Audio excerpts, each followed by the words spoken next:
sens, d'accord? Si je renomme mon CSS coucou, ici, je dois le renommer coucou pour qu'il repointe bien sur le même fichier, d'accord? Donc on verra après. La balise body, donc on ferme le head. On a ouvert le head, on ferme le head. Notre boîte elle est complète. Si vous oubliez ça, alors normalement ça va planter complètement, puisque le head il sait pas quand il se finit. Il peut arriver que votre navigateur auto-complète les balises. Ça vous créera des problèmes à un moment ou à un autre. Vous n'allez pas comprendre ce qui se passe, c'est qu'en fait vous avez oublié de fermer une balise. Ça peut arriver. Le body, la partie la plus importante, c'est là-dedans qu'on va avoir tout le contenu. Donc, et d'ailleurs, je vais enlever, parce que là ma page est noire alors qu'elle devrait être blanche. C'est parce que ça pique les yeux. C'est une des premières choses qu'on va faire. Donc voilà, notre contenu, si je rafraîchis la page, il est là. J'ai simplement mis du texte comme ça, à poil. Il n'y a rien qui le contient. Ne faites jamais ça.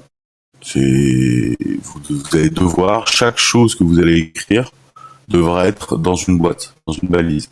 On verra après les différents types de balises. À la fin, j'importe un script JavaScript, toujours en fin de page, pour qu'il s'exécute une fois que la page a chargé le contenu. On s'en occupera pas aujourd'hui, mais elle est là, juste pour vous donner l'exemple. Et c'est pareil, j'ai créé un petit dossier JavaScript juste sur le même niveau que mon index. Est-ce qu'il y a des questions déjà pour cette petite introduction? Non. Alors, on passe dans le vif du sujet, les balises. Vous allez avoir différents types de balises. Et la plus commune, c'est la div, qui veut dire division.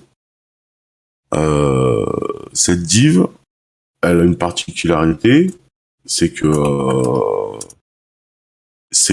a un comportement 10 blocs, et je vais vous montrer tout de suite à quoi ça correspond. Vous allez travailler aussi avec la console navigateur, et c'est hyper important. C'est ce qui va donc c'est F12. Peu importe que vous utilisiez Chrome ou Firefox, vous allez pouvoir ouvrir la console navigateur. Et vous avez sur Firefox c'est l'inspecteur et qui va reprendre ici votre code HTML. Ce qu'on voit ici, c'est ce qu'on appelle le DOM, le Document Object Model. C'est pas que le HTML que vous avez là. Là pour le coup c'est ça parce qu'on n'a rien fait dessus. Mais si le JavaScript était intervenu sur le HTML, vous auriez d'autres choses en plus. En JavaScript, je peux créer des divs aussi. Et c'est pour ça qu'on appelle ça le Document Object Model, c'est que c'est la représentation programmatique de ce qui était fait dans votre page. C'est le HTML, votre fichier HTML plus votre fichier JavaScript, qui potentiellement lui, il aura fait des choses dedans. Mais bon, ça nous permet quand même de naviguer à l'intérieur, et puis ce qui est bien, c'est que quand on passe la souris sur l'élément, on voit ce qui se passe. Donc, le comportement d'une div qui a un comportement bloc, comme là, elle est surlignée, vous voyez qu'elle prend toute la largeur de la page. C'est ça un comportement bloc. C'est-à-dire que c'est une balise dont la largeur est nécessairement égale à toute la largeur du parent. Et le parent, ici, c'est body. Body, on voit que lui, il prend toute la largeur et tout en haut, en bas. Et ben, ma div, elle va naturellement prendre la hauteur de son contenu. Donc là, le petit texte, ma première div, et toute la largeur de son parent. Donc là, les 984 pixels de large du body. On pourrait la contraindre, cette div, en lui mettant des règles CSS. C'est ici, tout le panneau CSS des règles CSS est à droite dans votre console. Alors il peut être en bas, ça dépend comment vous l'avez organisé, mais généralement il est à droite. Comment tu fais pour avoir ce panneau de droite sur VS? Sur Visual Code, comment tu fais pour avoir ce panneau? On n'est pas sur Visual Code, là, ça c'est la console du navigateur. Ah pardon. Si je la ferme, alors vous pouvez soit vous faites F12, soit vous cliquez droit sur votre page et puis vous avez inspecté. J'y suis, mais je l'ai en bas. Et donc vous retrouvez donc cette console. Les règles CSS, on va pouvoir les mettre ici, et puis on va pouvoir déterminer des règles. Par exemple, si je veux un background rouge pour mon body, bah, tout mon body va devenir rouge. Donc ça, on verra plus tard comment on stylise les éléments. Vous avez une autre balise qui, elle, n'a pas un comportement bloc, elle a un comportement en ligne. La plus courante, il y en a d'autres, mais la plus courante qu'on utilise pour n'importe quel... par exemple, si on veut styliser juste première, je vais prendre... Donc, prenez l'habitude aussi d'indenter votre code et de le séparer. Les espaces, tout ce qui est espace et retour à la ligne, tant que vous le déclarez pas explicitement, lui, il en a rien à faire. Pour lui, là, si j'enregistre ma page et que je la recharge, c'est toujours là, même si, par exemple, je saute une ligne comme ça et une ligne comme ça sautera pas de ligne. Ça restera, lui, il s'en fout de ça. Tant qu'on lui a pas dit explicitement, fais-moi un retour à la ligne. Il y a une balise pour ça. Donc, je veux simplement que première soit en gras, par exemple. Pour cela, je vais créer un span et je vais mettre mon première dedans. Donc, on encadre bien, on ouvre une balise, on met le contenu, on la ferme. Et si je veux que ça soit en gras, je vais utiliser un attribut, les attributs, un attribut style, d'accord. Donc là, j'ai créé mon attribut et à l'intérieur, on peut le remplir avec du CSS. Le gras en CSS, c'est font weight de la règle. Donc vous avez font weight qui est la propriété CSS et la valeur qu'elle a pour du gras, c'est bold. D'accord. Une règle CSS, ça commence par une propriété, 2 points, la valeur et un point virgule pour fermer. Donc derrière, vous allez pouvoir en enchaîner comme ça. Si je veux le texte en gras et en rouge, je vais mettre du rouge et j'oublie pas de mettre mon point virgule. Je sauvegarde, je rafraîchis ma page. Moi, j'utilise la touche F5, mais vous pouvez utiliser la petite machin ou CTRL R. Et là, j'ai mon première qui est en rouge et en gras, qui sont les attributs CSS qu'on a mis dans les propriétés CSS qu'on a mis dans l'attribut style. Donc, le principe du span, c'est que lui, il a pas de largeur. Le display inline n'a pas de largeur. Donc ça veut dire que si je mets des spans comme ça ici, je mets du faux texte dedans, et que je les multiplie, eux, ils vont se retrouver les uns à la suite des autres. Et en dessous de la balise, en dessous de la div, puisque la div, on a dit qu'elle prenait toute la largeur. Donc naturellement, elle est là, et après les spans vont se mettre les unes derrière les autres. Et ce que fait, si je change le comportement en ligne, qui est un display inline, hein, implicitement, pour un span, c'est cette règle CSS là qui est appliquée par défaut.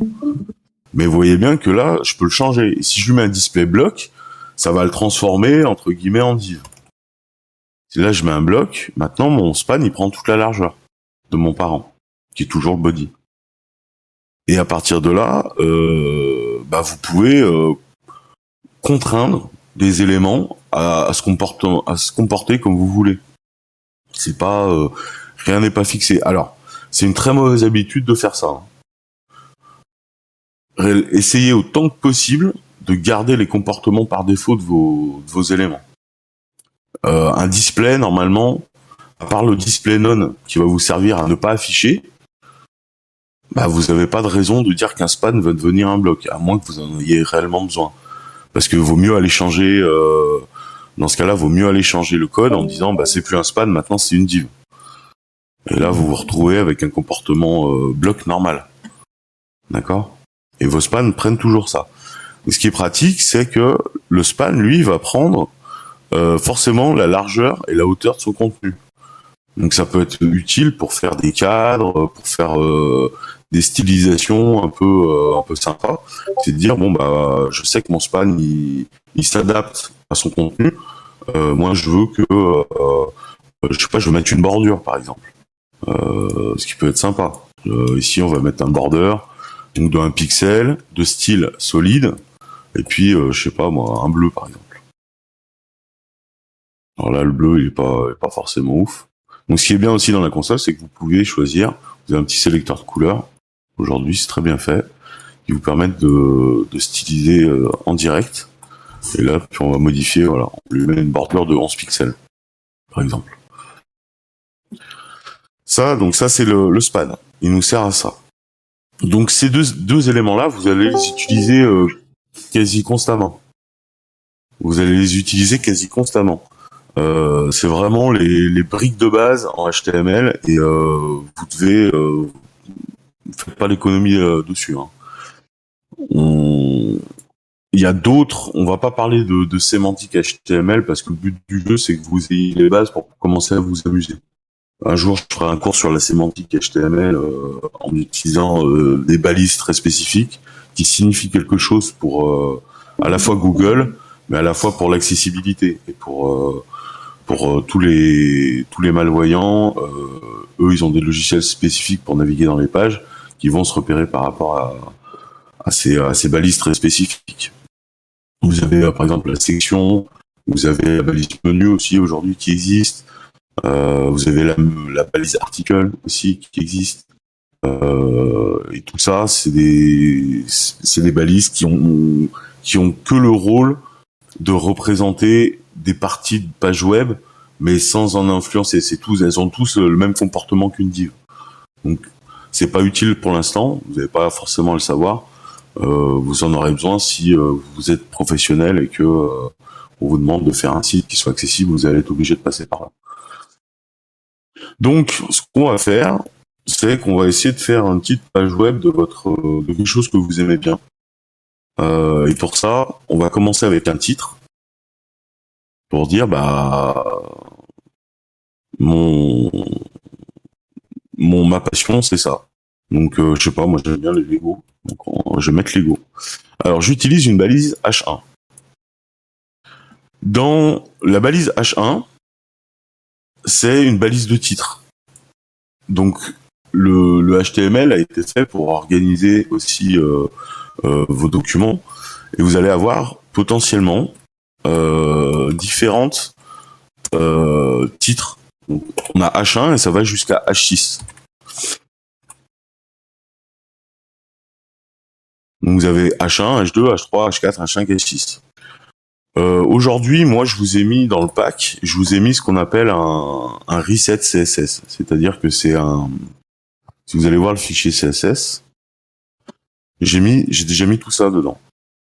Ça, c'est ce qu'on appelle un reset, c'est-à-dire que ce sont des règles CSS qui vont contraindre tous les navigateurs à partir de la même chose. Parce que, pour des raisons obscures, les différents développeurs de navigateurs se sont dit, les valeurs par défaut qu'on a sur un navigateur, c'est pas toutes les mêmes pour tout le monde. Typiquement, alors je sais plus si ça le fait aujourd'hui, parce que ça fait tellement d'années que j'ai pas fait ça. Firefox met une marge de 10 pixels à l'intérieur. Vous allez avoir une marge, on va tester tout de suite. Donc tout ça, je vais le commenter. D'accord. Donc, commentaire CSS.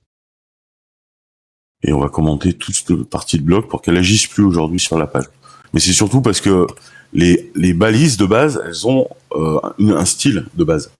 Là, le H1, H2, H1, comme ça hiérarchise l'information, la balise H1, comme c'est le titre de votre page, elle va être en gros et en gras. Un H2 qui est un sous-titre, potentiellement, va y en avoir, elle va être plus petite, et peut-être en gras, mais plus petit. Ce qu'il faut bien se dire, c'est que pour les titres, le H1, vous devez en avoir qu'un seul par page. Vous pouvez pas en avoir plusieurs. Et tout le reste, vous pouvez en avoir plusieurs, parce que c'est des sous-sections. Donc là, vu que j'ai enlevé toutes les règles, il va retrouver toutes les règles de son comportement normal, et ça va changer, et vous voyez que, donc c'est bien ce que je disais, il met une petite marge, par défaut Firefox, dans votre page web. Donc vous avez votre H1 qui est en gros, et puis ça descend, quoi, les titres. Ils sont toujours en gras, mais ils ont différents styles en fonction de leur importance. Parce que c'est des titres, des sous-titres, etc., etc. Donc nous, on va garder que le H1, et puis on va remettre le style CSS. Puisque moi, je veux faire comme je veux pas que le navigateur, il choisisse pour moi le style de ma page. Donc on revient là, et mon petit Lego, il est là. Là, j'aimerais bien que ça fasse un titre. Hein. Donc, c'est là où vous allez, à mon avis, c'est ma manière de travailler. C'est une manière de travailler qui permet de faire de l'édition en live et qui vous permet derrière d'aller plus vite et de voir ce que vous êtes en train de faire.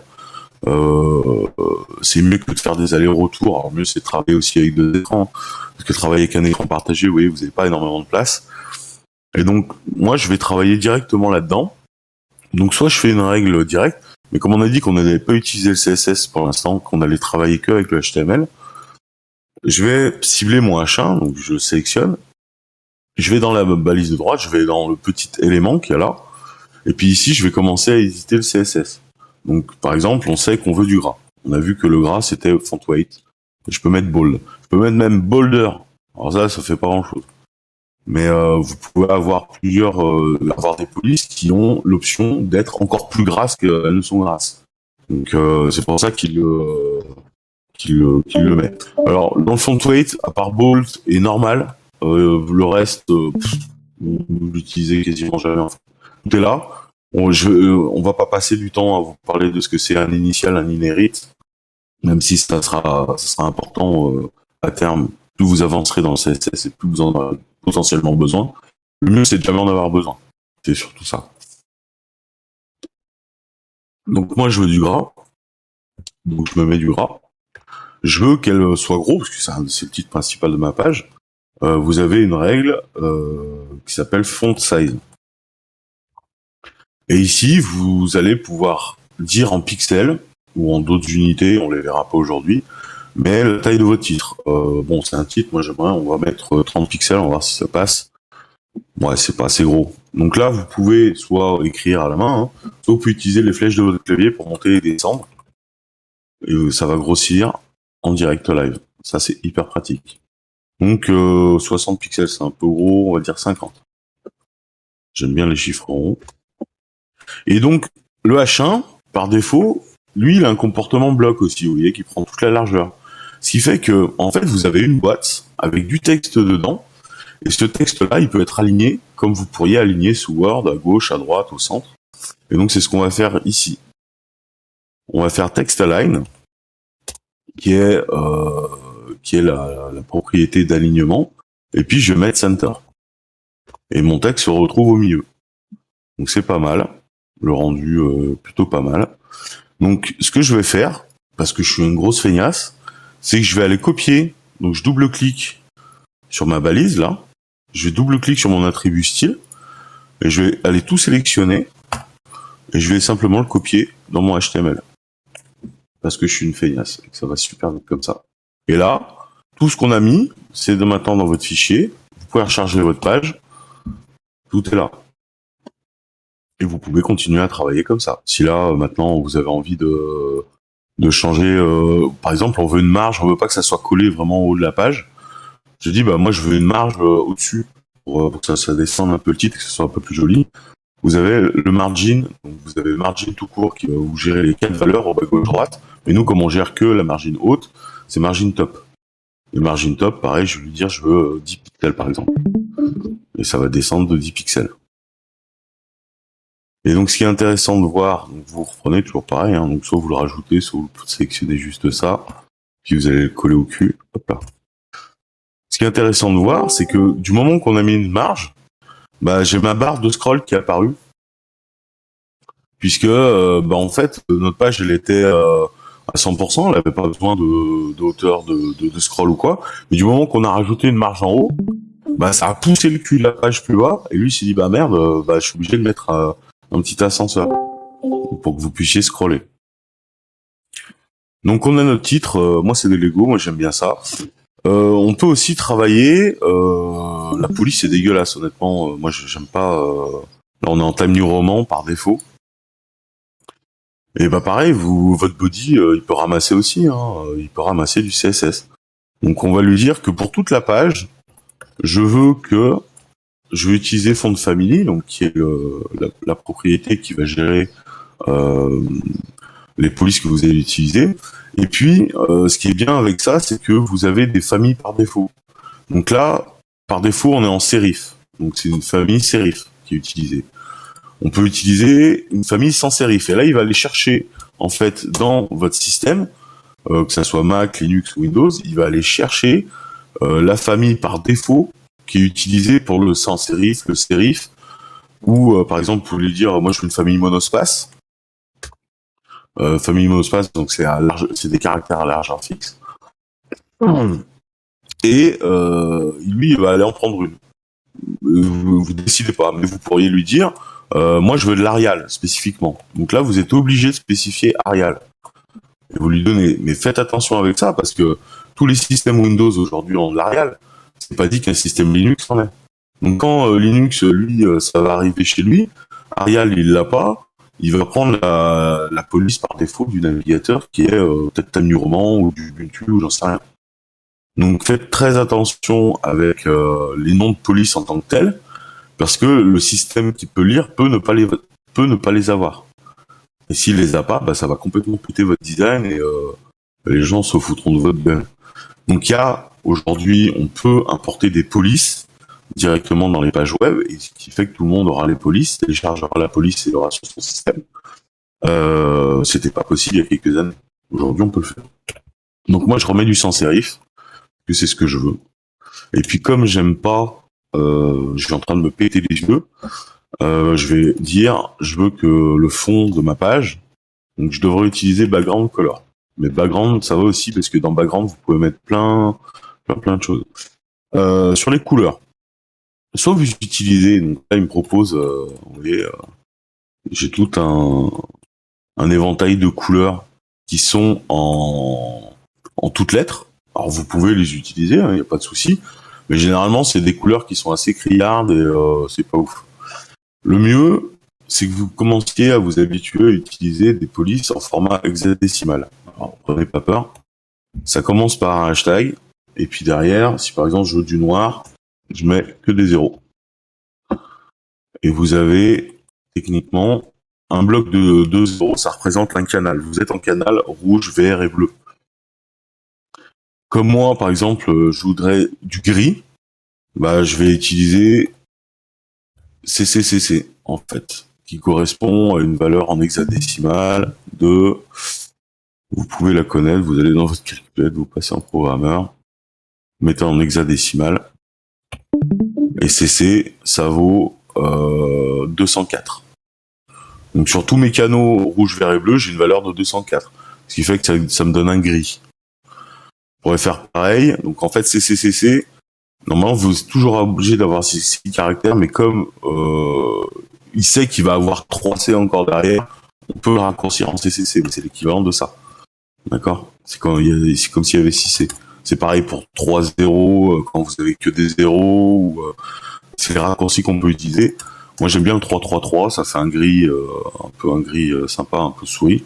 Et puis bon, bah comme la police elle est dégueulasse, je vais dire que c'est color et je vais mettre du blanc. Le blanc c'est FFF, qui est une valeur de 255. Donc vous avez les valeurs RVB vont de 0 à 255. Donc si tous mes canaux de couleurs sont au max, vous avez du blanc. Ça veut dire que toutes les couleurs sont mélangées. Donc là, c'est toujours pareil, je suis feignant, je récupère mon truc, et puis je vais le coller sur mon body. Pour charger votre page pour vérifier que tout est bon, tout est bon. À partir de là, comme nous on aime bien les Lego, on va commencer à insérer des images, parce que potentiellement on a envie d'avoir un peu de truc. Donc on va sur Google, hein. Vous allez dans Google Images, vous chopez une petite image. C'est assez sympa. 1400 par 1400, parfait. Une grande image pour vous expliquer comment on peut redimensionner une image dans le navigateur. Donc je prends mon image, et puis dans donc dans votre dossier qui est ici, vous créez un dossier image, d'accord. Donc moi je vais marquer IMG pour image, et je vais aller enregistrer la photo dedans. Là, elle a un nom complètement pété. Donc vous pouvez utiliser le nom complètement pété. C'est quoi, du format AVIF? Ouais, ça va pas. Il me propose quoi? Que du AVIF? J'aurais du JPEG. C'est plus simple. Ouais, c'est pareil, c'est du PNG, ça.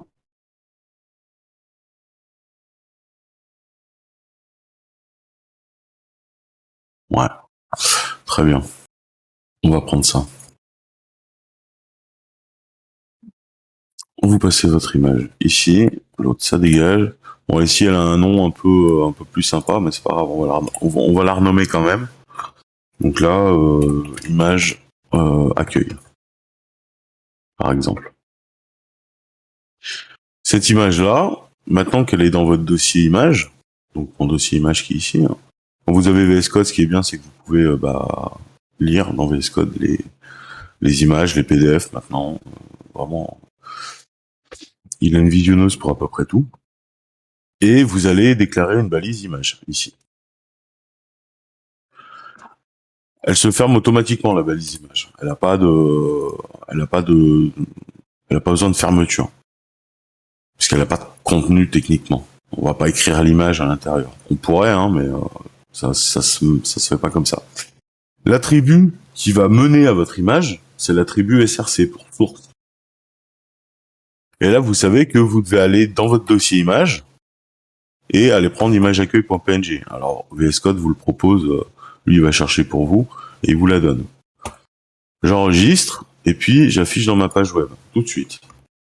C'est hyper grand. Ouf. On voudrait pas que ce soit aussi grand. Donc là, vous avez plusieurs solutions pour redimensionner votre image. Vous avez soit l'attribut width, qui va vous permettre de dire je veux qu'elle fasse 200 pixels de large, par exemple. Donc en rechargeant la page, voilà. Ça, je vous le conseille pas. Je vous conseille pas parce qu'aujourd'hui on fait plus comme ça. On faisait comme ça il y a 15 ans, on fait plus comme ça aujourd'hui. Vous allez utiliser des règles CSS. Sauf que vous n'allez pas, c'est pas à votre image que vous allez dire exactement la largeur qu'elle fait, c'est le parent. Puisque une image se comporte comme du texte. Il faut bien que vous compreniez ça. Elle a un style, un display inline par défaut, et que si vous l'examinez comme ça, vous voyez bien que elle prend pas toute la largeur du parent. Elle prend sa largeur à elle. C'est pour ça qu'elle se comporte à tout pro exactement comme du texte. Si vous créez une div, on revient sur notre div, toujours pareil, vous n'oubliez pas d'aérer votre code et d'indenter. L'indentation, c'est l'espace ici. Quand on est rentré dans la div, on se décale vers la droite pour dire je suis bien dans ma div. Si vous le mettez au même niveau, ça marchera. Mais votre code va être beaucoup plus difficile à lire. Et vous ne saurez plus quoi est dans quoi. Donc là, j'ai une div, je rentre dedans, je me décale vers la droite. Donc vous faites une tabulation et ça va vous décaler vers la droite. C'est uniquement pour un souci de lisibilité. Ça n'a encore une fois aucune importance dans l'exécution de votre code. Néanmoins, la différence entre un bon et un mauvais développeur, elle commence là-dessus. Quand vous arrivez sur une page web qui est pas indentée correctement ou du code qui n'est pas indenté correctement, c'est dégueulasse, c'est illisible, vous vous y retrouvez pas, et même si c'est votre propre code à vous. Parce que vous allez le poser, vous allez plus le revoir pendant, je sais pas moi, 2-3 mois, vous revenez dessus et c'est dégueulasse, c'est imbitable. Donc faites très attention à bien indenter votre code pour pouvoir vous relire facilement. Donc une image se comporte comme du texte. Je vais laisser le width 200 pour qu'on puisse y voir quelque chose. Et ici, c'est pareil, vous allez mettre du texte.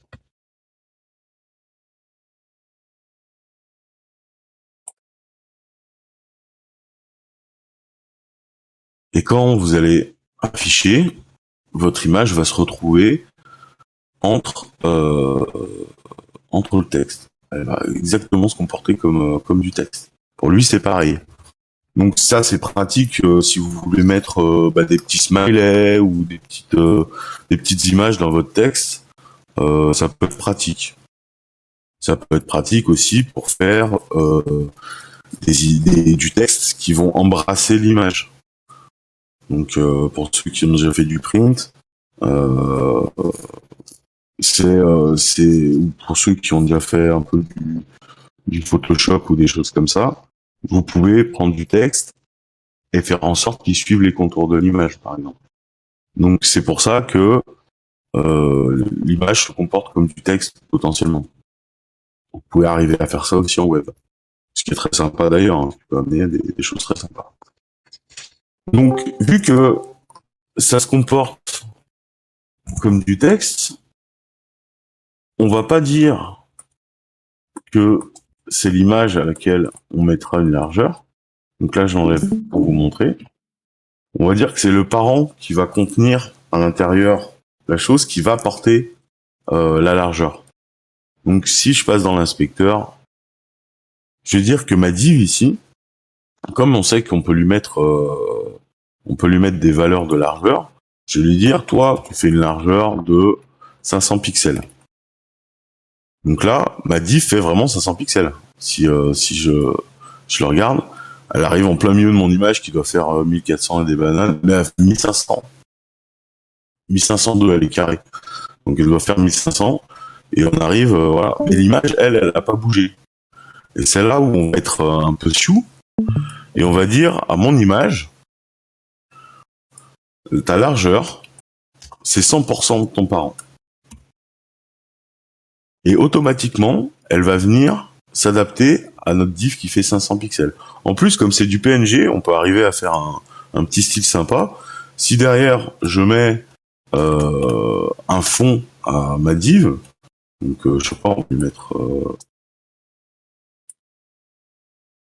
un espèce de vert tout pourri, là. Voilà. Ouais, ça peut être sympa comme ça. Hop là. Comme c'est du PNG, bah, vu qu'il y a la transparence, ça va prendre la transparence en compte. Et donc vous pourrez arriver à des choses super sympas. Donc là, toujours pareil, on garde notre ce qu'on faisait d'habitude, on prend le style et on va aller le mettre ici. Sachant que pourquoi on a fait un width à 100%? Parce que si ma div ici au-dessus, lui on a mis une largeur fixe, mais imaginons qu'on ait mis une largeur relative en pourcentage. Imaginons qu'on dit je veux que ça fasse 25% du parent. C'est un peu petit, allez, 55%. Ma div, là, je veux qu'elle fasse 55%. Mon image, donc elle fait 55% du parent, du body, qui fait 921 pixels. Donc c'est 55% de 921 pixels. Je vous laisse calculer. Votre div donc, fait 55% et votre image fait 100% des 55%. Et on est tout en relative. Ce qui est important là, c'est qu'on commence à faire déjà du responsive design et que si maintenant je réduis la largeur de ma page, l'image elle va suivre. C'est ça qui est important. C'est pour ça qu'on a fait ça. C'est qu'automatiquement, mon image va se resize en fonction de la largeur qui est disponible. Donc ce qui est important parce que quand vous êtes en mobilité, donc ce qui est bien avec la console, c'est que vous avez un mode mobile ici. Je clique ici, ça c'est 360 pixels de large. Et votre image, bah, elle n'est pas énorme.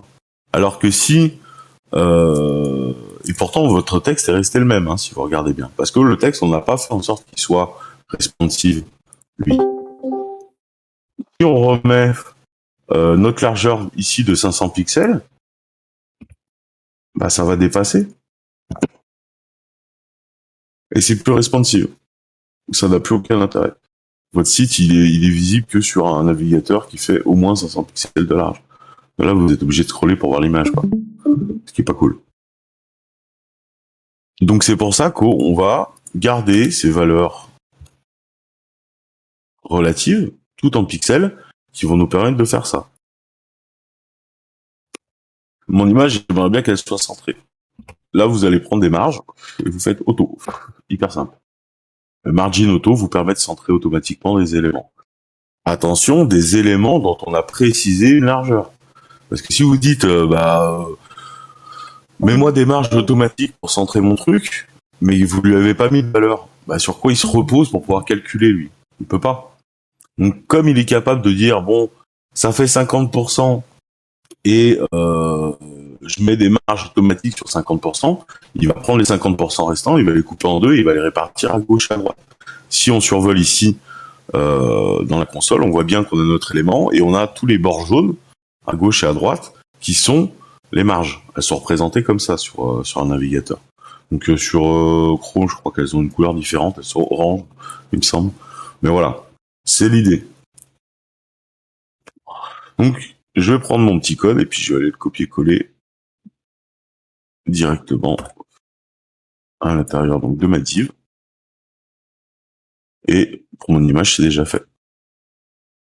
On sort du mode mobile, on recharge la page voiture. Bon, c'est bien. On est calé. Par contre, notre titre, il colle à l'image. C'est pas beau. Vous avez différentes manières de faire ça. On avait dit qu'on avait mis un margin top. Ici, pour le titre, de 10 pixels. On peut aussi mettre un margin bottom, pour mettre une marge inférieure. Et là, pareil, vous pouvez mettre 10 pixels, mais on peut en mettre un peu plus. Et là, c'est votre titre. On pouvait faire autrement, on pouvait dire que c'était la div ici qui avait un margin top, si on voulait. Donc j'avais dit, bon, margin auto 10. Auto. C'est comme si j'avais mis ici, margin left auto, et margin right auto aussi.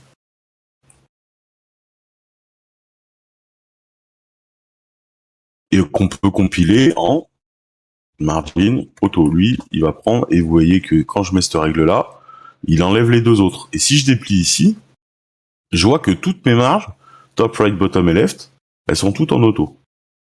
Alors pour ceux qui se posent la question de pourquoi on a mis top, right, bottom et left dans cet ordre-là, c'est parce qu'on prend dans le sens horaire. On commence par le haut, on va vers le droite, ensuite on va en bas et ensuite on va vers la gauche.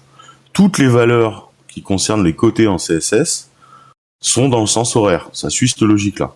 Donc à chaque fois que vous allez pouvoir mettre plusieurs valeurs les unes à la suite des autres, vous allez commencer par le haut, ensuite le bas, la droite, le bas et ensuite la gauche. Par exemple, on aurait pu mettre une marge, on aurait pu lui dire je veux 10 pixels en haut, je veux 25 pixels à droite, je veux 30 pixels en bas, et je veux 50 pixels à gauche. Et là, vous avez, quand vous dépliez, vous voyez que toutes les valeurs qu'on a mis, elles sont comme ça. Si vous passez votre souris dessus, vous voyez vos marges qui sont différentes les unes des autres. Et c'est toutes les valeurs que vous avez indiquées. Donc ça fonctionne comme ça, quand vous avez des propriétés de couplage, si vous voulez, où ça vous permet de mettre toutes vos valeurs au lieu de chaque fois vous mettre une ligne pour chaque, ce qui peut être assez chiant. Et donc, comme on voulait la décaler du titre, on s'est dit on peut mettre aussi que deux valeurs. Et les deux valeurs, en fait, ça va prendre le haut et le bas, gauche et droite. Donc la première valeur c'est pour haut et bas, et la deuxième valeur c'est pour gauche et droite. N'alignez pas, autant se faire que peu, si vous pouvez le faire. Ne mettez pas de marge en haut, à part pour les éléments qui sont vraiment tout en haut. Essayez de faire en sorte que les éléments se poussent les uns les autres, par le cul. C'est plus simple pour organiser votre page, et ça vous évite d'avoir des choses un peu bizarres à des moments. Donc moi je préférerais dans ce cas-là de garder mon margin auto juste pour aligner gauche-droite mon image et faire en sorte que ça soit mon titre qui est le margin bottom qu'on voulait tout à l'heure. Donc c'est pareil, mon margin bottom je le récupère et puis on va le rajouter dans le style du H1. Vous rechargez, votre page elle est propre. Donc, on a vu quoi? On a vu qu'on pouvait faire en sorte que les images se redimensionnent en utilisant des valeurs relatives, donc en pourcentage, qu'on n'a pas fixé. On aurait pu mettre du pixel qui aurait fixé la largeur, et qu'il est mieux de mettre une image et de la mettre avec une largeur de 100% pour que cette image prenne la taille de son parent. On va continuer, donc on a mis notre petite div. On lui a mis margin auto, ce qu'il y a c'est que derrière on va rajouter autre chose. Donc on va lui mettre donc je veux lui mettre 0 ici pour le haut, puisque je veux pas m'en occuper. Là on est à gauche droite, et après je vais lui mettre une valeur pour le bas. Parce que je veux que ça pousse la prochaine div que je vais mettre dedans. Donc je mets 20 pixels, je le fixe, et si on reprend et qu'on regarde, tout le temps, mais n'hésitez pas à contrôler votre boulot comme ça, hein. J'ai bien ma div qui a une marge vers le bas qui va me permettre de pousser mon contenu. Et que même les 20 pixels sont pas assez. On aurait pu en mettre un peu plus. Peut-être 40. Et là, vos 40 pixels sont bien là. Vous pouvez augmenter, hein. Donc là, je fais mage, flèche du haut, flèche du bas, ça rajoute 10. Vous allez en incrément de 10. Donc ouais, 50, c'est bien. Donc je reviens sur ma page. J'ai un, je dis, bon ok, je remets mes 50 ici. Ensuite, on va voir une autre balise, qui sont les tableaux. Les tableaux, c'est très pratique pour faire plein de choses, y compris... Donc c'est pareil, on est sur une balise, vous la fermez, vous l'ouvrez, vous la fermez. Un tableau est composé de deux choses, généralement. Mais vous avez une en-tête de tableau, qui s'appelle T-head. Vous la fermez, vous l'ouvrez, vous la fermez. On se laisse un peu de place à chaque fois. Et vous avez T-body, qui est le corps de votre tableau. Dans les T-head, on met des TH pour représenter les cellules. Et dans pardon, il manque. Donc, à chaque fois que vous voulez avoir une ligne, vous êtes obligé de mettre une ligne. C'est une TR. Ça crée une ligne. Vous pouvez avoir autant de lignes que vous voulez. Mais pour normalement une en-tête de tableau, vous n'avez pas plusieurs en-têtes, ça peut arriver, hein. Et à l'intérieur, vous avez des TH qui sont réellement les cellules. Donc là, on va mettre 3 cellules. On a fait une ligne de 3 cellules. D'accord? Donc, je sais pas, je vais mettre une couleur, une collection et un prix, par exemple.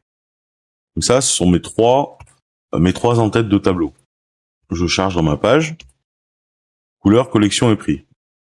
Bon, là, notre tableau, un tableau, généralement, ça a des bordures, hein.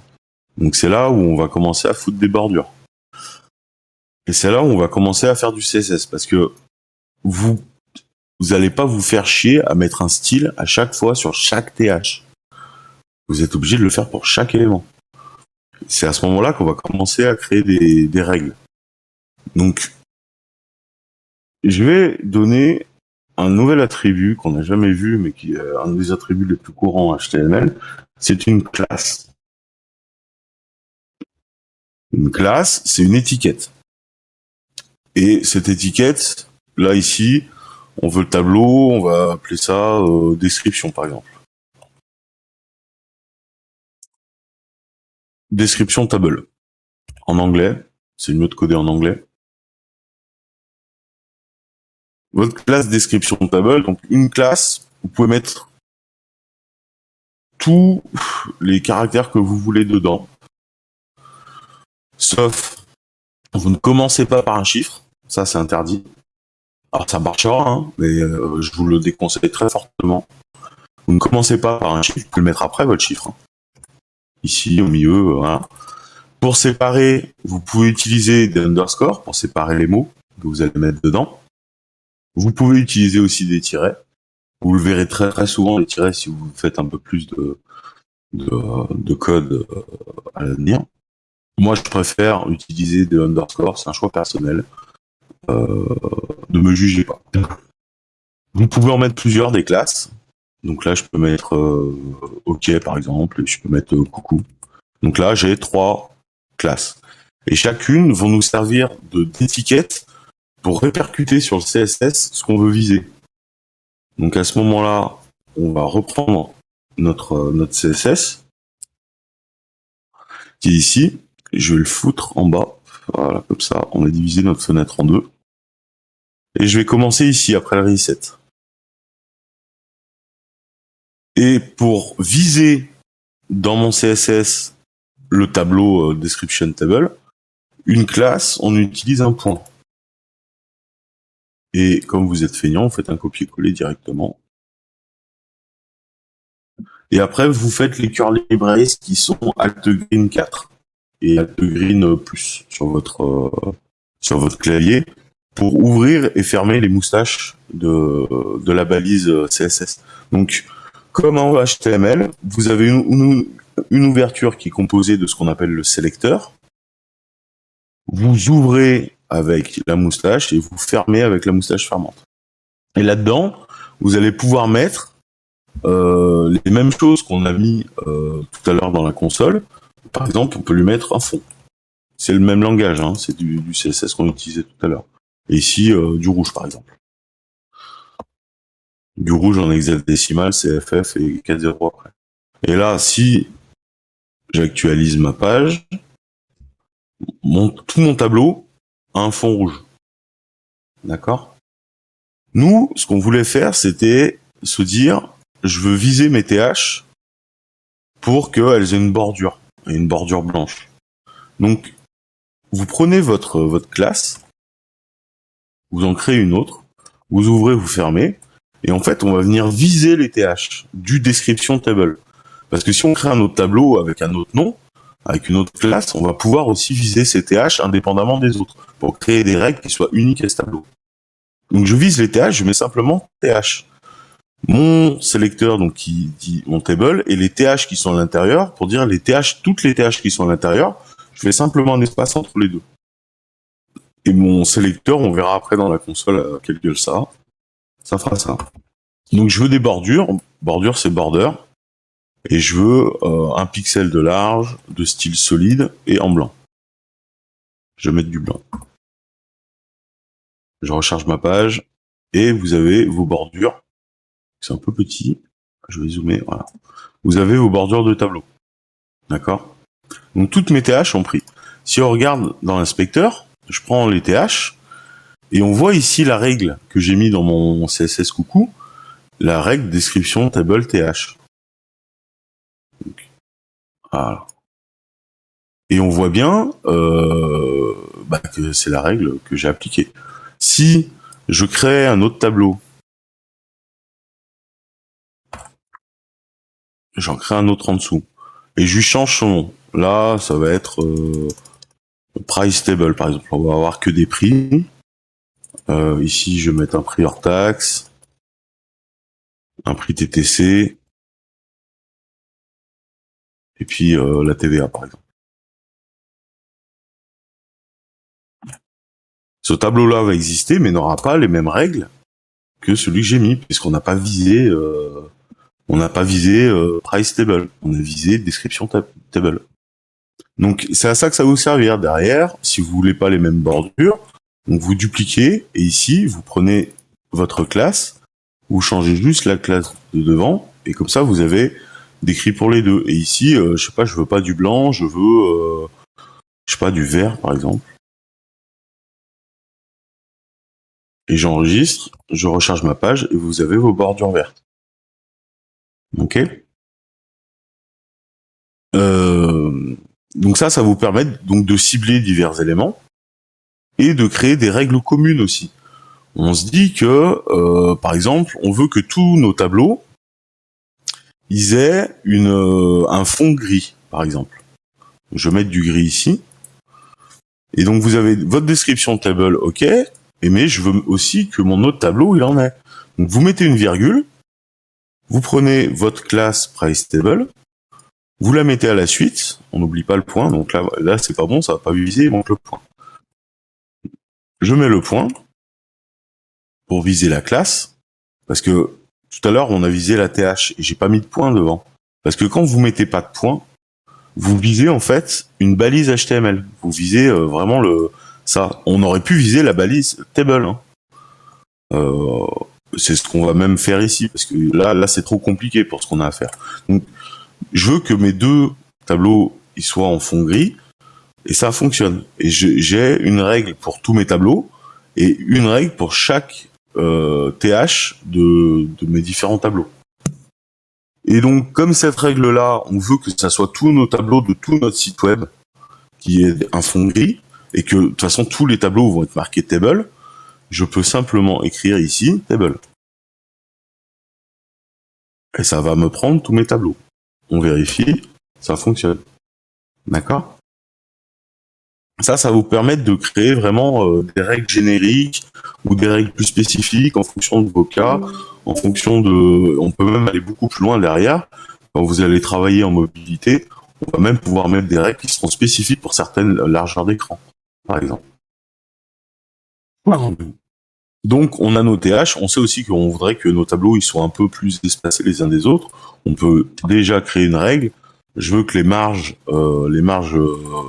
du cul, les margin bottom, elles soient de 20 pixels par exemple, pour que naturellement, on n'ait pas à se prendre la tête et tous nos tableaux seront séparés de 20 pixels avec l'élément qui suit pour que ça se stack et qu'on n'ait pas de soucis. Donc là, on a fait les TH et on les a stylisés et c'est plutôt pas mal. Maintenant, les contenus. Alors, toujours pareil, vous faites une ligne, donc une TR qui représente votre ligne. TR, ça veut dire table row. Table row. Ok. Et à l'intérieur du T-body, on utilise des TD, qui sont une cellule. Et TD, ça veut dire table, je sais pas quoi. Important à retenir, c'est TH et TD. Et donc, toujours pareil, vous en avez 3. On crée une ligne de 3 cellules. Et en couleur, ici, c'est du jaune. La collection, c'est quoi? C'est Mario, ça, ouais. La collection Mario, et puis le prix, je sais pas combien ça vaut ce truc, mais on va mettre 250 €.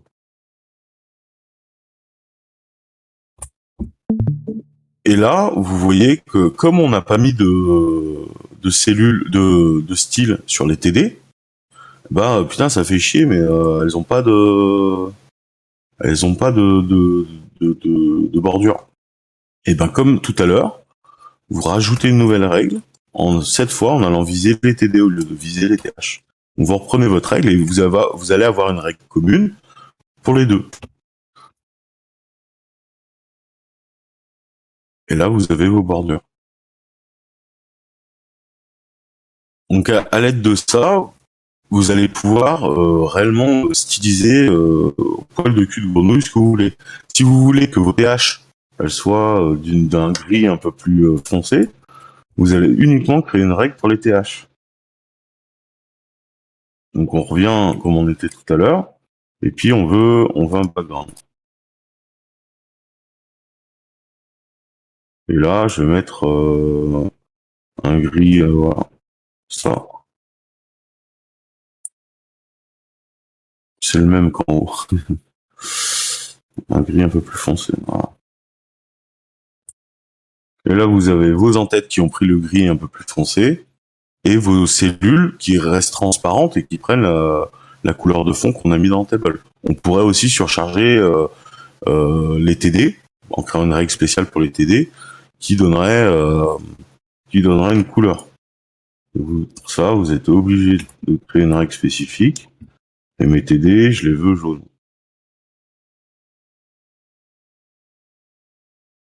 Ça sera les Lego. Et du coup, comme le blanc se voit pas, je vais remettre une règle pour les couleurs en mettant du noir. Donc pour ma couleur de police, je veux du noir. Qui ne fonctionne pas parce que j'ai oublié un point virgule ici.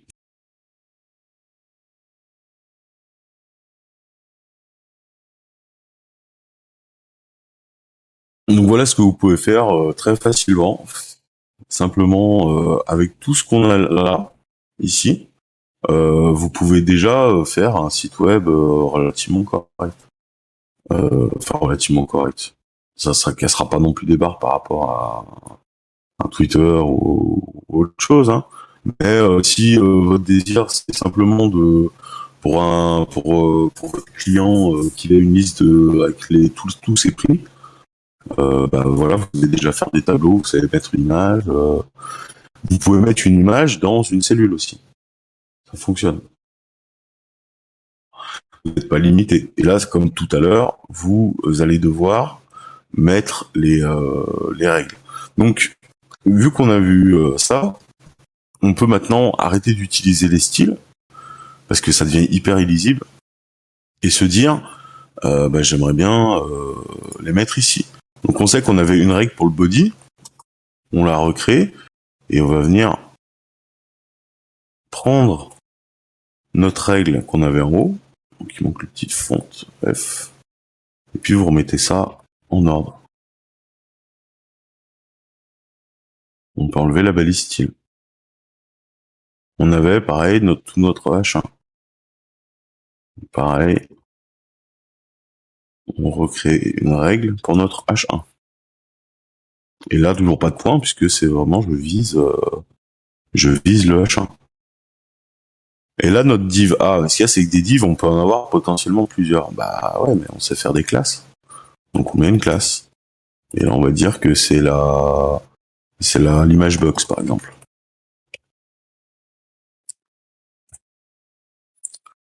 Donc vous essayez de garder aussi votre CSS dans l'ordre où ça s'affiche à l'écran. Dans l'ordre dans lequel vous avez mis, comme ça vous permet à peu près de vous y retrouver. Bon, c'est pas une science exacte, parce qu'au bout d'un moment, vous en avez tellement que, peu importe où c'est, mais ça va avoir une incidence. Le CSS va toujours prendre la dernière règle appliquée. Toujours. C'est-à-dire que si vous avez une autre règle ImageBox 350 lignes plus bas, c'est elle qui sera appliquée en complément du reste. Là, on avait, par exemple, on a le background. Donc si ici, là, je suis bon. Si je reprends cette règle-là, je la fous tout en bas, et que je vais juste changer la couleur, il va me garder quand même toutes les règles qu'on a vues avant. Donc ici, on le verra dans la console, il va continuer à appliquer la width à 50 et le margin en 0 auto 50 px. Mais il va surcharger la couleur. Et si j'inspecte, je vois bien qu'ici, j'ai deux règles. Ma première règle que j'avais ligne 61 et ma deuxième règle ligne 84 qui prend juste le background. Et il m'a tué la règle que j'avais ligne 61. Et la console vous met dans l'ordre les règles. Et c'est toujours celle qui est tout en haut qui est la dernière appliquée. Donc quand vous avez envie d'analyser ce qui se passe, vous partez du haut, ou plutôt du bas, et puis vous remontez, puis vous voyez qui surcharge quoi. Parce que l'idée, c'est que avec le CSS, vous pourriez avoir un CSS de base, avec un thème qui est avec votre WordPress ou n'importe quel site. Et vous arrivez, on vous a demandé, ouais, mais j'aimerais bien changer le fond, la couleur de ça, un peu les textes, la taille de ça. Vous n'allez pas aller casser ce qui existe déjà. Vous allez créer une nouvelle feuille de style qui va utiliser les mêmes sélecteurs pour venir surcharger ce que vous avez, ce que vous aviez à l'écran avant. Est-ce qu'on a des questions? Est-ce qu'on est allé très loin et on a vu beaucoup de choses? Non? Ok.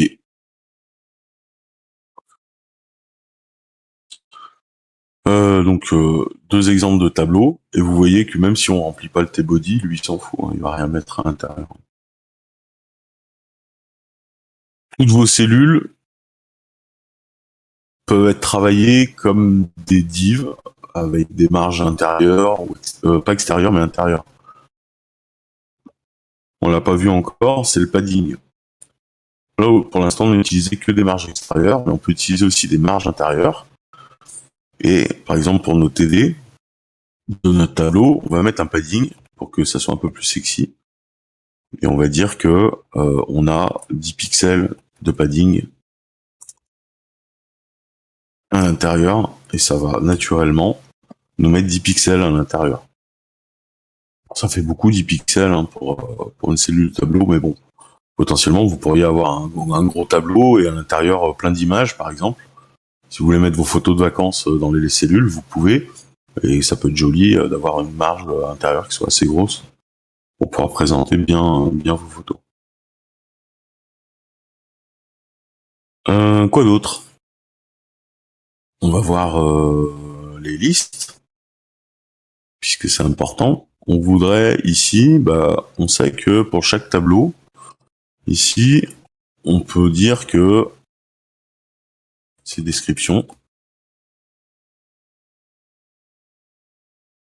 Et puis en dessous, on sait qu'on a le tableau de prix.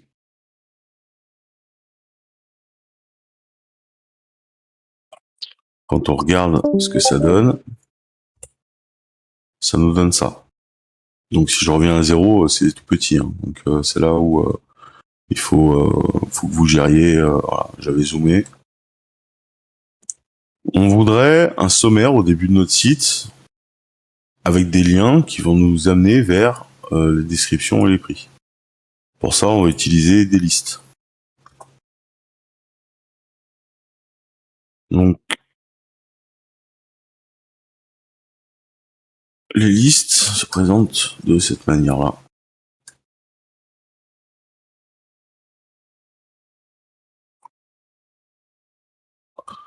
Alors, là, j'ai fait une UL. UL, c'est Unordered List. C'est-à-dire qu'il va pas les ranger, il va pas ranger les éléments dans l'ordre alphabétique. Vous avez la liste ordonnée qui est OL. Donc, en fonction de ce que vous voulez faire, vous pouvez utiliser l'un ou l'autre. UL, c'est ce que vous trouverez le plus souvent. Et naturellement, il me met ça. Ce qui est important à savoir avec les UL et les LI, c'est que elles peuvent être stylisées de base. Donc moi, ici, le reset, il a tout défoncé. Mais UL et LI, ici, il a pas mis de liste style. Si je commande ça, il va mettre... donc, il doit y avoir autre chose qui est en train de le tuer. Je sais plus où c'est. Bref. On va les recréer.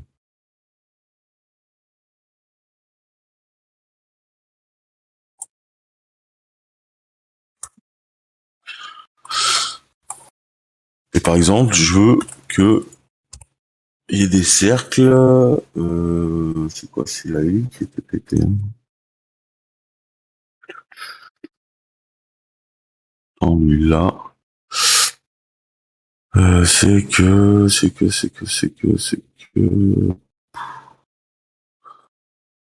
Pourquoi c'est décaissé? Je m'en sers jamais de ces trucs.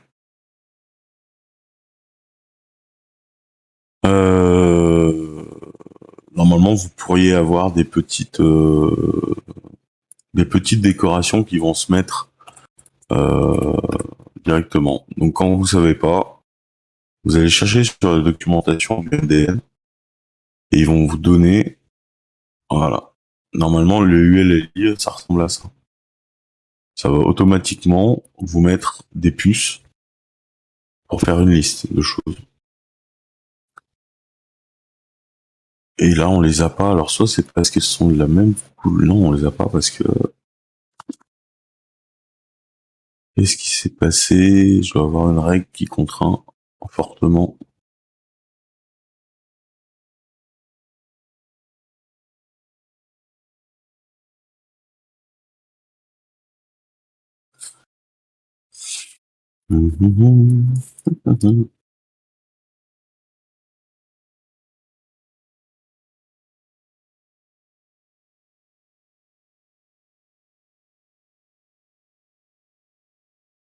C'est pas le font size, c'est le padding ou quelque chose comme ça. On va voir ça. Ça va être potentiellement, je me fais ça. J'ai dû reset le padding.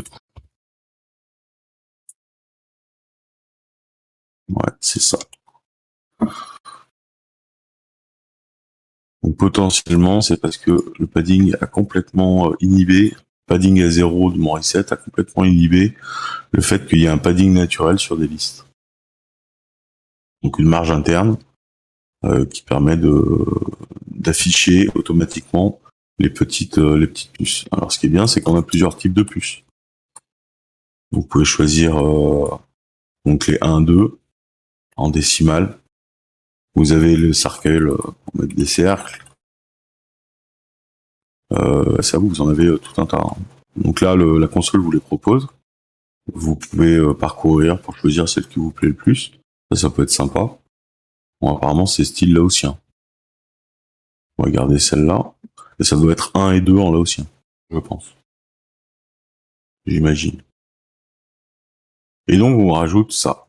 Et donc là, vous avez créé une liste. Et nous, ce qu'on voudrait, c'est que cette liste, on puisse cliquer sur un lien et qu'elle nous emmène vers nos tableaux. Pour ça, on va créer une encre. Et là, c'est votre premier lien. C'est un lien, ça, une encre.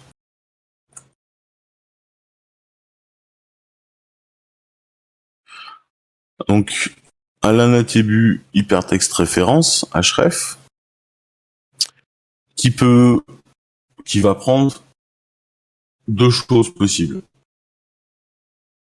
Soit un lien vers une autre page, donc par exemple, vous pouvez mettre Google, par exemple, et pour vous recharger, ça vous a créé un lien, vous cliquez dessus, bah ça va vers Google.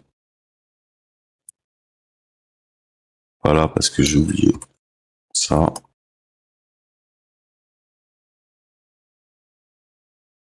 Normalement, passe. Ouais, et on arrive à Google. Donc là, comme on a cliqué sur le lien, ça passe en couleur toute pourrie. Donc ça, on pourra le changer en CSS aussi. Donc vous pouvez avoir un lien, mais vous pouvez aussi avoir un lien vers une page, vers un élément interne de votre page. Et pour ça, on va utiliser un sélecteur CSS. Et ici, ma description. Qui va correspondre en fait à un identifiant qu'on va mettre sur cette div-là. Puisque c'est ici, c'est à cet endroit-là de la page que vous voulez aller. Et vous reprenez le même identifiant. Et donc, naturellement, le navigateur va faire en sorte de scroller. Alors, je fais exprès de zoomer pour que on voit bien que quand je clique sur le lien, il descend au niveau de cette balise-là. Et donc, m'amène au niveau du tableau. Donc ça, c'est pour faire des liens internes. Ce qui change aussi, c'est qu'ici, après index HTML, il vous a mis hashtag ma description. Donc ça vous permet de transmettre un lien à un collègue ou quelque chose qui va l'amener directement vers un endroit de la page que vous lui aurez donné.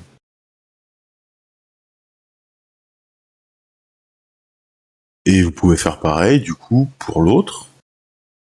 Vous rajoutez son identifiant. Et ici, c'est price, par exemple. Et pareil, vous recréez un lien autour de votre prix avec un href vers hashtag price. Le hashtag, c'est pour dire ID en CSS. Si on devait viser dans le CSS cette balise-là, on ferait exactement la même chose en mettant hashtag, ma description, et ici vous lui mettez un fond en cyan par exemple. Et comme c'est une div, ça prend toute la largeur parce qu'elle a un comportement bloc. Donc ça, c'est pour faire des liens internes.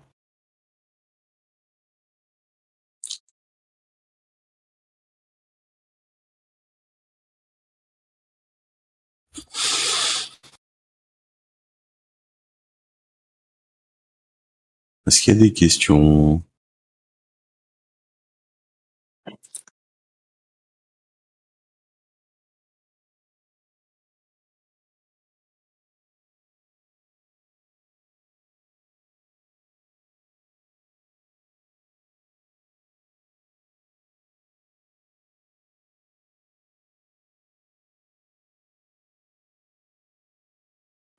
Qu'est-ce qu'on peut voir d'autre?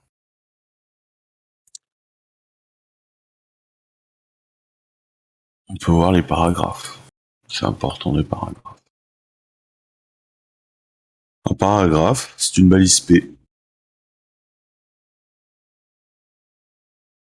Et dedans, on va mettre du faux texte. Donc, on va chercher un lorem ipsum quelque part sur Internet.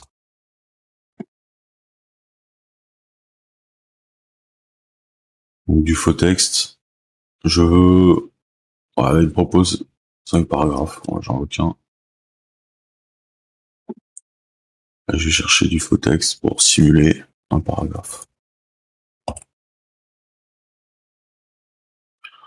Alors, un paragraphe, ça n'a pas vraiment d'importance. Vous pouvez mettre une div à la place, mais sémantiquement parlant, c'est mieux de mettre un paragraphe. Et donc là, vous avez votre paragraphe qui va créer du texte long, et vous pourriez avoir plusieurs paragraphes, les uns à la suite des autres, et nous, ce qu'on veut, c'est qu'ils se collent pas trop entre eux. Là, on sait qu'un paragraphe, même en lecture de base, il y a une petite marge entre les paragraphes, donc c'est pas grave. On va la créer la règle.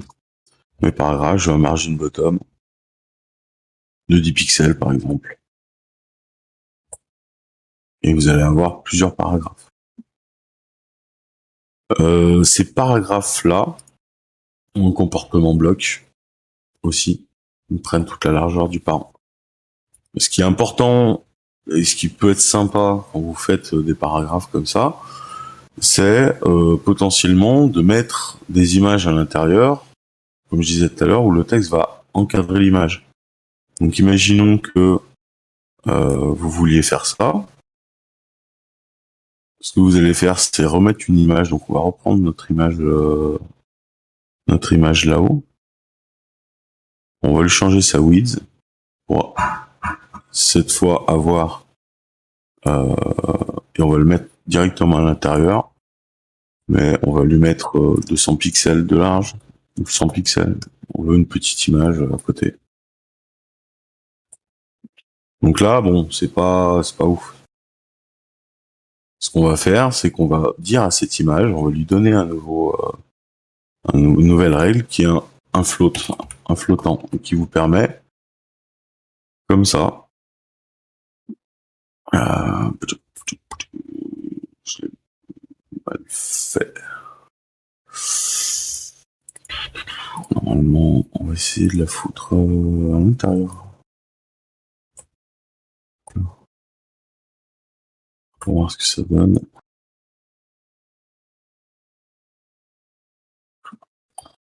Ça aussi, c'est des choses que j'ai pas fait depuis très longtemps. Là, ça marche un peu. C'est pas foufou. Ce qu'il faudrait, c'est qu'on ait une div. Et je crois que comme ça, vous devriez pouvoir les faire chercher.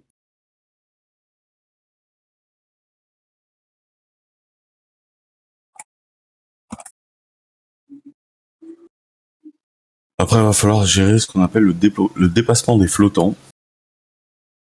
C'est ce qu'on a ici et qui nous emmerde. Parce qu'on voit que le texte par-dessus ne suit pas.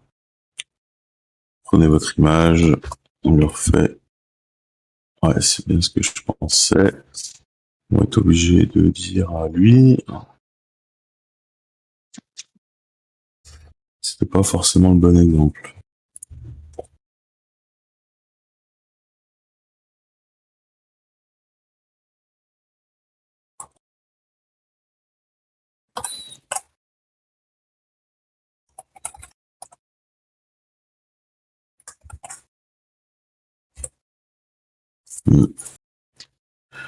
Il en veut pas.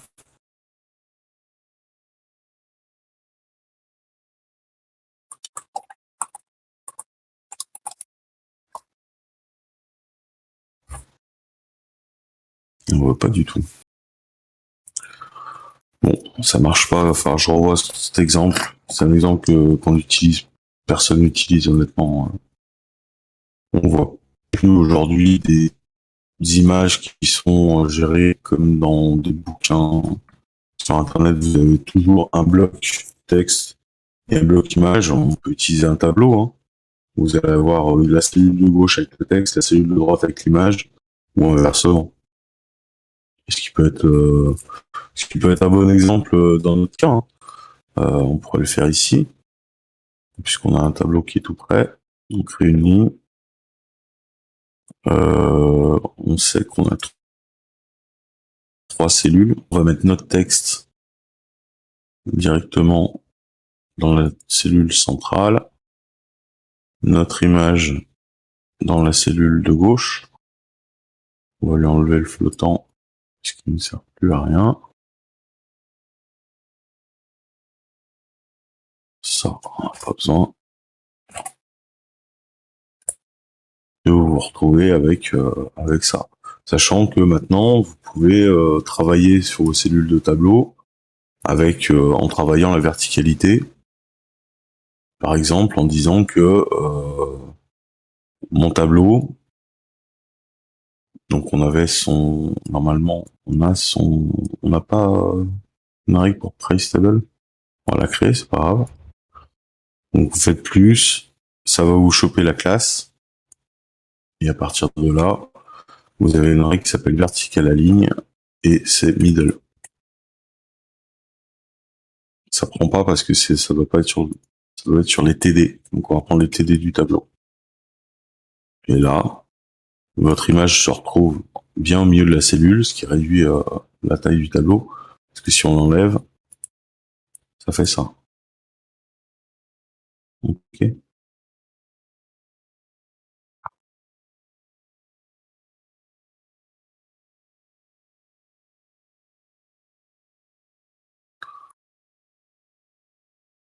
Sachant qu'elles n'ont pas non plus de bordure.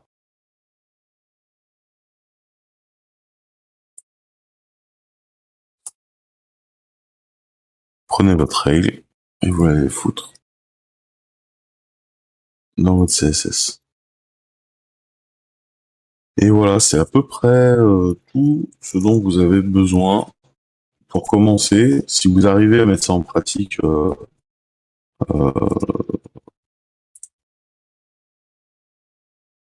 vous allez déjà avoir beaucoup de bases en fait pour travailler, quoi. Vous n'avez pas besoin de connaître plus de choses pour déjà faire une page web toute bête. Et c'est le but de cet exercice. Voilà. Donc c'est tout pour moi. On avancera dans le niveau 2, on ira plus loin, et particulièrement dans le CSS et dans la stylisation des éléments. On verra comment construire autrement des tableaux, comment créer autrement des en-têtes. L'important, c'est que dès maintenant, vous vous familiarisez avec le HTML et le CSS et que vous arriviez à recréer une page où vous avez une image, un titre, des tableaux, du texte, que vous jouiez avec les couleurs, que vous jouiez avec les liens, potentiellement. Et voilà.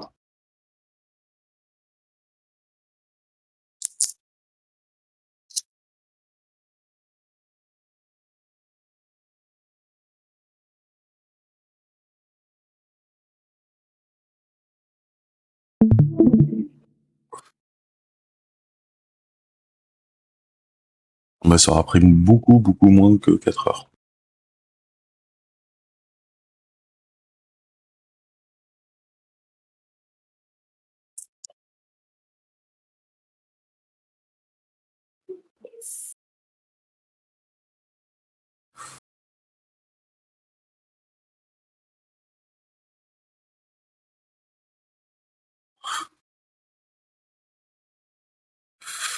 Je viens de voir ton message, Mipleb. Oui, effectivement. Ouais. C'est vrai que... Mais je sais pas il a intégré de base ou pas. Non, il faut aller le chercher.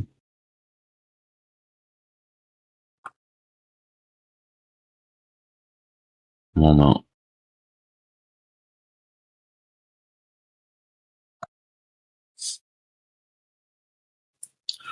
Mais de rien, Mipleb. Tu peux te démuter hein, si tu veux.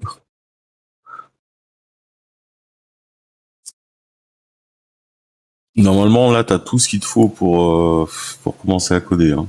Donc, si tu veux, je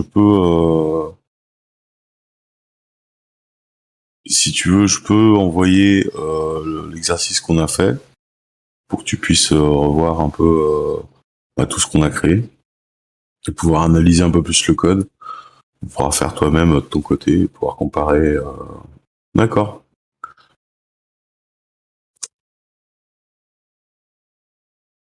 Si t'as des questions, n'hésite pas, hein.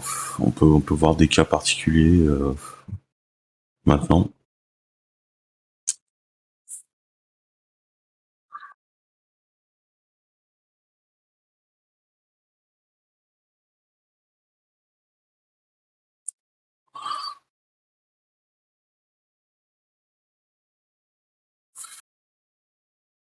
Ce qu'on n'a pas vu, c'est comment styliser les liens.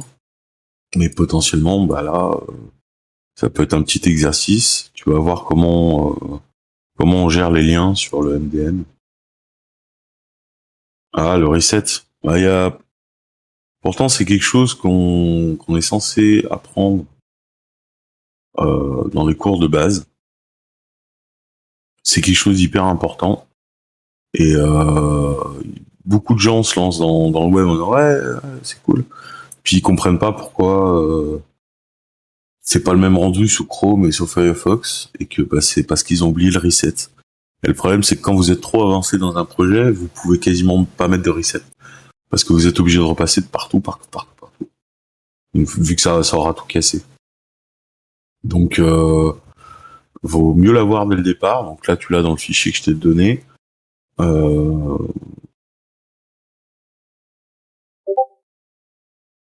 Ouais, bah c'est dommage. C'est dommage qu'ils le donnent pas sur Graphic parce que c'est vraiment quelque chose. Enfin, je vois pas comment tu peux coder un site qui est le même rendu de partout sans reset. En fait. C'est vraiment quelque chose. Ça existe depuis la nuit des temps. Hein. Et c'est un concept qui est apparu. Moi, celui que j'ai pris, il est de 2005. Euh, c'est le reset de Meyer. Ouais, c'est ça. Et là, il date de quand, tiens? Il l'a mis à jour en 2011. Mais sa première version datait de 2008. Et je l'ai augmenté un peu pour avoir la ligne 48, pour avoir le box sizing en border box qui permet de gérer les paddings plus correctement, quoi. Parce que sinon, c'est vraiment hyper chiant, quoi. Mais voilà, c'est quelque chose qui est hyper important, quoi.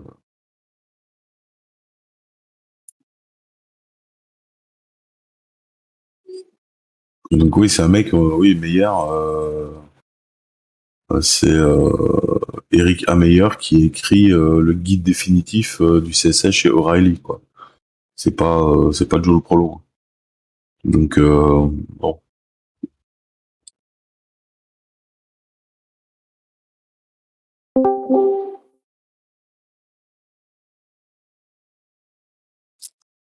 Rubber Code. Bon bah voilà, merci d'avoir écouté cette petite conférence sur les bases du HTML CSS. Si vous avez appris des choses, tant mieux. Et puis le prochain cours, ouais, on verra les flexblocks, on verra les dégradés, on verra les déclencheurs, les triggers CSS. Ça, c'est quelque chose que peu de gens connaissent, qui vous permettent de créer des déclenchements interactifs sur votre page. Alors, faut pas en mettre des millions, mais ça fonctionne plutôt pas mal et c'est marrant. C'est marrant, c'est au moins à connaître pour, euh, pour avoir des pages qui s'adaptent en fonction de là où vous êtes dans la page. Potentiellement, ça peut vous déclencher des choses. Ça peut être très très sympa. Une fois que vous avez ajouté des animations, des transitions, c'est ce qu'on verra aussi la prochaine fois, quoi, les animations, les transitions. Voilà. C'est tout pour moi. Bonne journée à tous, ceux qui restent pas. Moi, je vais dans le vocal pour continuer